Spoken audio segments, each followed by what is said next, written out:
येईल का जुळून नाते? फ्लॅशबॅक संपला. इथून पुढे ती उठून बेडवर बसली आणि आदित्य तिला पुन्हा बघायला आला. तिला उठलेलं बघून तो लगेच पुढे आला. तो तिला लावायला हात पुढे करणारच की तिने थांबवलं. आत्ता काय झालं दिव्याचं? मगाशी बरी डोक्यावर डोकं ठेवून रडत होती, कमरेला मिठी काय मारत होती त्याच्या. तुम्हालाही असंच वाटलं ना?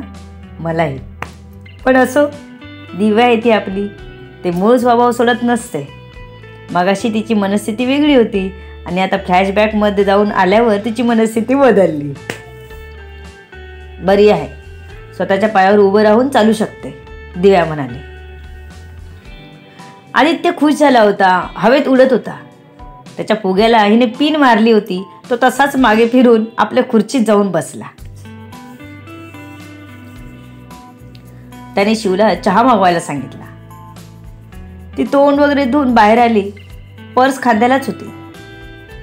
केस थोडे विंचरल्यामुळे बरेच दिसत होते. मेकअप बाईंना ठाऊकच नव्हता. ते कधीतरी मितालीने जबरदस्ती केली तर, जसं ती इंटरव्ह्यूला तयार झाली होती. दिव्या बस, चहा मागवला आहे, आदित्य म्हणाला.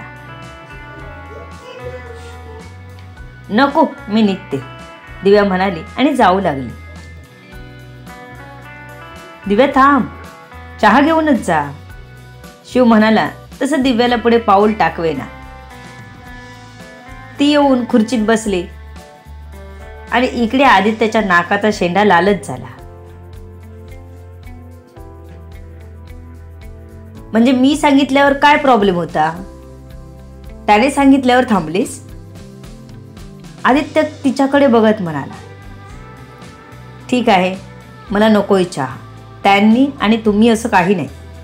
एकाचा आग्रह मोडला पण लगेच त्यांनी आग्रह केला.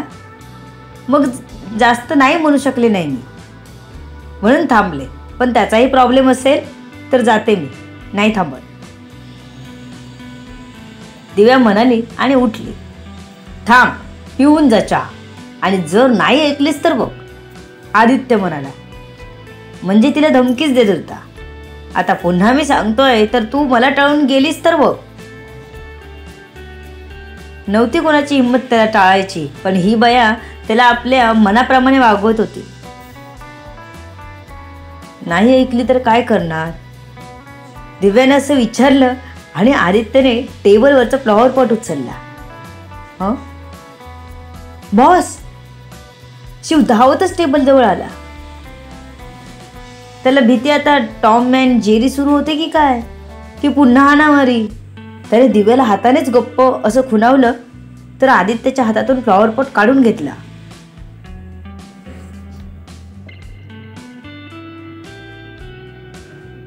मी खरंच असं करेन असं वाटलं तुला? असं आदित्यने शिवला विचारलं. मग तुम्ही खरंच मारणार नव्हता? शिवने निश्वास सोडला. बरं झालं मारणार नव्हते, कारण दिव्याच्या शरीरात आधीच रक्त कमी होतं. बिचारी 2-3दा हॉस्पिटलला जाऊन आलेली. त्यात जर आदित्यने असं काही केलं असतं, असं पाऊल उचललं असतं, तर कशी ती पुन्हा त्याच्याजवळ येणार? विचार सोडूनच देणार ती. या भीतीने तो दोघांमध्ये धावत आला होता. 2 सेकंदात त्याने एवढा फास्ट विचार केला होता. मी तिचीच ॲक्शन केली. मी असंच विचारलं होतं तिला, काय करशील नाही दरवाजा उघडला तर? तिने फ्लॉवर पॉट उचलून मारला होता मला, म्हणून मी फक्त हूल दिली तिला. कसं वाटतं बघायला? आदित्य हसत म्हणाला. दिव्या मात्र गंभीर झाली. सॉरी, तिने खाली मान घालून बोलली.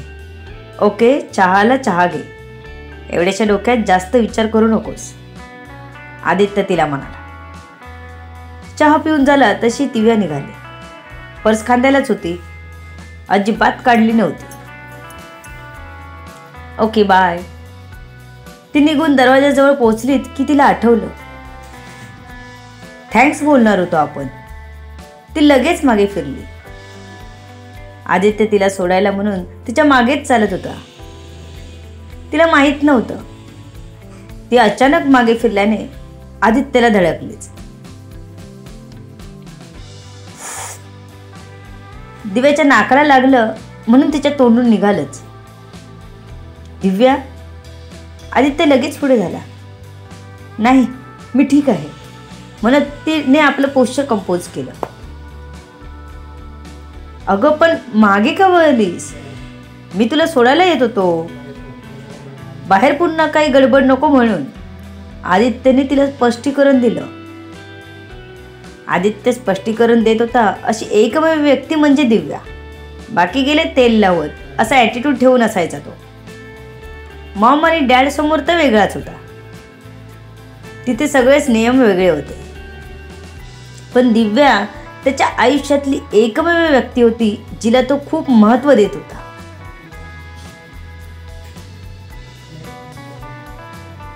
मला तुम्हाला थँक्स म्हणायचं होतं, दिव्या म्हणाली. ते कशासाठी? आदित्यने विचारलं. ते तुम्ही माझ्यासाठी एवढा खर्च केला आणि मगाशी तुम्ही माझ्या बाजूने बोललात, मला एकटं पडू दिलं नाही, स्मिताला शिक्षा दिली, ते सगळ्यासाठी थँक्स, दिव्या म्हणाले. बस एवढंच? पण मी थँक्स असं नाही स्वीकारणार. आदित्यने लगेच डिमांड ठेवली आपली. तिच्याकडून हळूहळू तिच्याही नकळत तो प्रेम करून घेणार होता. मग कसं? दिव्याने न समजून विचारलं. इथे ते एक पप्पी देऊन थँक्स म्हण. मग स्वीकारेन मी तुझं थँक्स, आदित्य दोन्ही गालावर बोट दाखवत म्हणाला. तसं दिव्याने त्याच्या खांद्यावर जोरात चापट मारली. आदित्य नौटंकी करत ओरडला. तसं दिव्याने जायला दरवाजा उघडला. तुम्ही दोघे मला विसरलात का? त्यांच्या मागून शिवचा आवाज आला. तुमच्या बॉसला सांगा मी काहीच केलं नाही, दिव्या म्हणाली.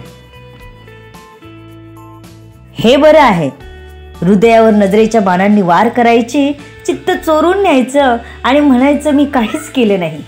ये सरासर ना इन्साफी आहे माय लॉर्ड, आदित्य मिश्किल अंदाजात म्हणाला. आदित्यला असं नौटंकी करताना बघून दिव्या तिच्याही नकळत मनापासून हसत होती.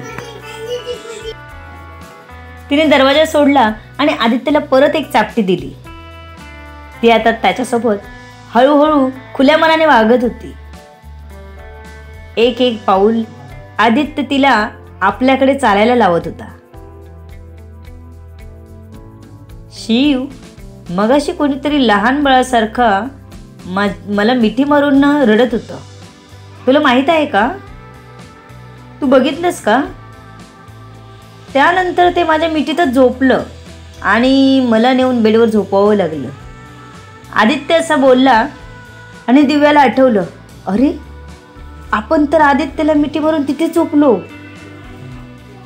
उठताना बेडवरून उठलो, हे आपल्या लक्षातच आलं नव्हतं. तिला एकदम ओशाळल्यागत झालं. आदित्य. दिव्याने त्याला थांबवायला नकळत त्याचं नावच घेतलं होतं आणि माहोल एकदम बदलला. हसणारा आदित्यच्या डोळ्यात प्रेम दिसू लागलं. हेच होतं त्याला. त्याचे डोळे हसता हसताच पाणावले. दिव्या, अशीच नेहमी हाक मारशील? त्याने त्याच प्रेमळ आवाजात विचारला. आता अनावधानाने निघालेलं त्याचं नाव तिला काय बोलावं, कसं सावरून घ्यावं काहीच कळत नव्हतं. त्याच्या प्रश्नाला काय उत्तर द्यावं हेही कळत नव्हतं तिला. ती त्याच्याकडे बघतच राहिली. दिव्या. आदित्यने पुन्हा आवाज दिला तशी दिव्या भानावर आली आणि पटकन दार उघडून केबिन बाहेर निघाली. काही प्रश्नांची उत्तरे लगेच सापडत नाहीत आपल्याला, अशा वेळी न दिलेलीच बरी. ती भरभर पावलं टाकत निघून गेली तिथून. आदित्य तिच्या मागोमाग निघाला. आज तिला आपल्या गाडीतून तिच्या घरी नेऊन सोडायचा त्याचा विचार होता. दिव्या, थांब, आलोच गाडी घेऊन. तो स्वतः तिच्यासाठी गाडी आणायला गेला होता.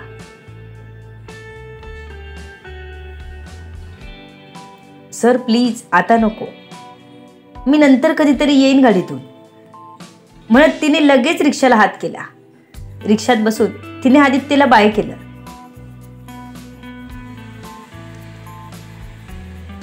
तिला रिक्षात बसून जाताना बघून आदित्यला वाईट वाटत होतं. ह्या नात्याला त्याला 100% प्रयत्न करायचे होते. कुठेच ते डगमगू द्यायचे नव्हते. दिव्याही रिक्षात बसून त्याचाच विचार करत होती. त्याचं ते बोल्ड होऊन पप्पी मागणं असेल किंवा मग सर्वांसमोर तिच्या होकाराची वाट बघतोय सांगणं असेल. तिला आवडलं होतं. हळूहळू तिच्या मनाचं पारडं त्याच्या बाजूने झुकत चाललं होतं. इकडे मनात मात्र आदित्य एकच विचार करत होता, येईल का जुळून आपलं नातं? To be continue. बघू पुढे काय होतंय. सर्व गोष्टी कळण्यासाठी आरबी व्हायरल फीवरवर पुढील येणारे भाग वाचायला आणि ऐकायला विसरू नका. तुमच्या अमूल्य प्रतिसादाची आतुरतेने वाट बघते. लेखिका शब्दवेदी उर्फ संतोषी राणे पाताळे. धन्यवाद. निरनिराळ्या कथा ऐकण्यासाठी कमेंट करा, लाईक करा, सबस्क्राईब करा.